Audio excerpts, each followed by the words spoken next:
رسول اللہ صلی اللہ علیہ وسلم نے فرمایا جمعہ کے دن اور جمعے کی رات کو کثرت سے مجھ پر درود پڑا کرو، بس جو آدمی مجھ پر ایک دفعہ درود بھیجے گا اللہ اس پر 10 رحمتیں نازل کرے گا۔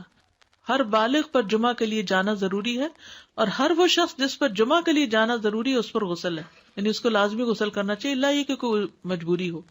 تو آپ اپنا اسکیجول اس طرح بنائیں نا کہ جیسے اگر آپ ہر روز نہاتے ہیں پھر تو کوئی مسئلہ نہیں، لیکن اگر آپ ایک دن چھوڑ کے ایک دن نہاتے ہیں تو آپ پھر اس طرح اسکیجول کریں کہ جیسے آپ منڈے کو نہائے، پھر وینسڈے کو نہائے، پھر جمعے کو نہائے، پھر آپ سیٹرڈے سنڈے اگر نہیں بھی نہاتے پھر منڈے، تو اس طرح آپ جمعے کو مس نہیں کریں گے۔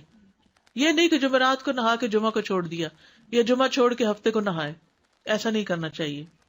علماء نے غسل کے حکم کے بارے میں اختلاف کیا، بعض تو کہتے ہیں یہ واجب ہے، یعنی فرض کے درجے میں ہے، اور جمہور علماء یہ کہتے ہیں کہ مستحب ہے، پسندیدہ ہے، افضل عمل ہے۔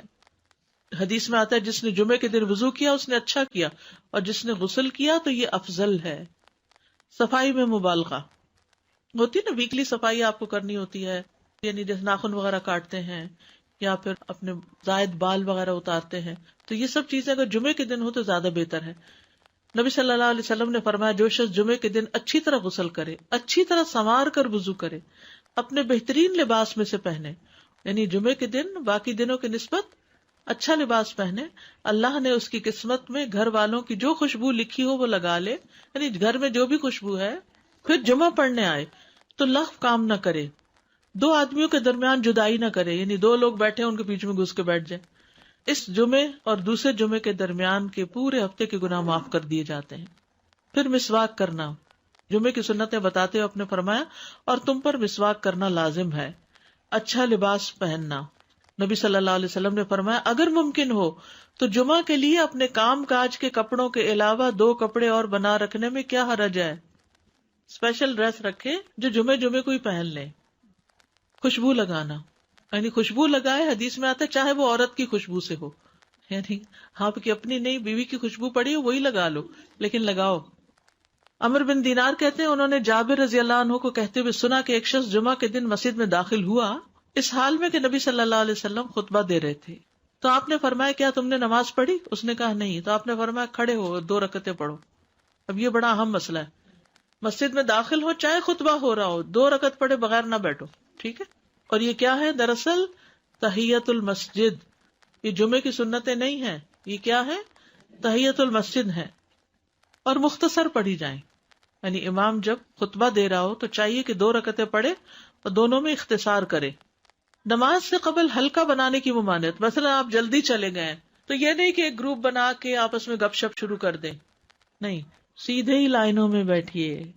انتظار کا وقت کیسے گزاریں گے؟ نفل پڑھ کے بیٹھ گئے، ذکر اذکار کریں، قبلے کی طرف رخ کر کے لائنوں میں بیٹھیں، ہلکا نہیں بنائیں، بیٹھ کے خرید و فروخت نہیں کریں، تاخیر سے آنے پہ گردنیں پھلانگ کے نہ آگے جائیں۔ رسول اللہ صلی اللہ علیہ وسلم نے فرمایا ٹیک لگا کے مت کھاؤ، یہ عام ایک ادب بتایا۔ مسجد میں کوئی جگہ مقرر نہ کرو کہ یہ میری جگہ ہے، آپ کیوں آج یہاں کھڑی ہو گئی، کہ تم اسی میں ہی نماز پڑھو۔ کچھ لوگ ہوتے ہیں نا آ کے مخصوص جگہ ہی پڑھتے ہیں، اگر کوئی اور وہاں ڈسٹرب ہو جاتے ہیں۔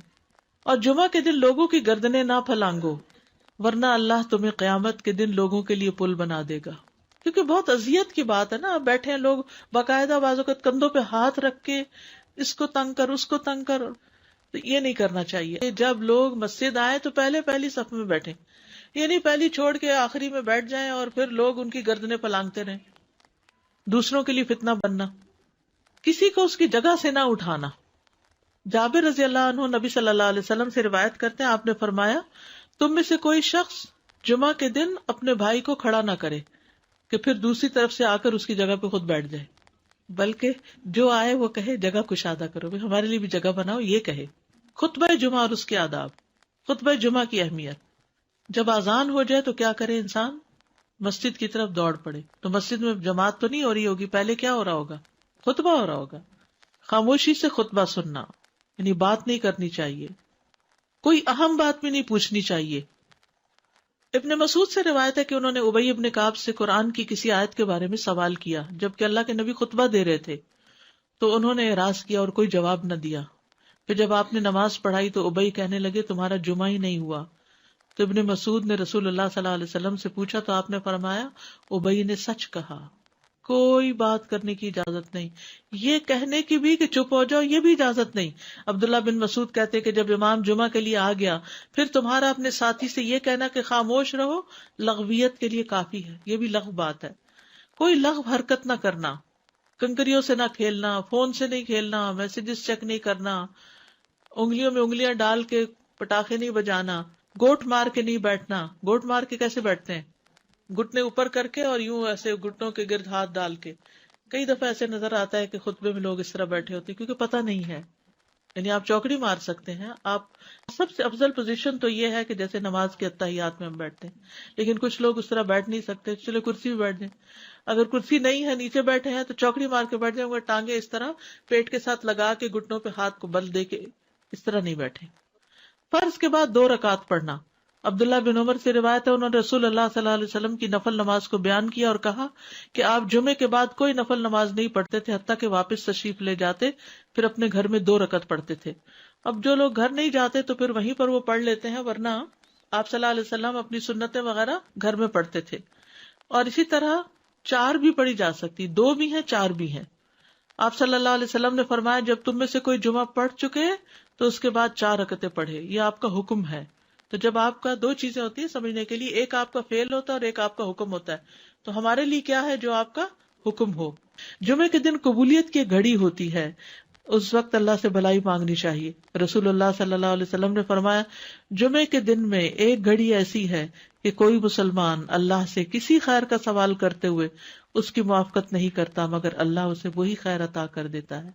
فرمایا یہ ایک چھوٹی سی گھڑی ہے، تھوڑی دیر کے لیے ہوتی ہے، اور یہ ہر جمعے کو ہوتی ہے، ٹھیک ہے۔ اور خصوصاً نماز میں بھی اگر کوئی دعا کر رہا ہوتا ہے نا انسان تو وہ بھی قبول ہو جاتی ہے۔ نماز میں دعا کہاں ہوتی ہے؟ شروع میں ہوتی ہے، رکوع میں ہوتی ہے، سجدے میں ہوتی ہے، تشہد میں ہوتی ہیں۔ تو اگر یعنی جمعہ پڑھ رہے ہیں اور بیچ میں دعائیں آ گئی ہیں تو ہو سکتا ہے وہی گھڑی آ گئی ہو اور آپ کی دعا قبول ہو جائے۔ عصر کے بعد سے مغرب تک کا وقت ہے۔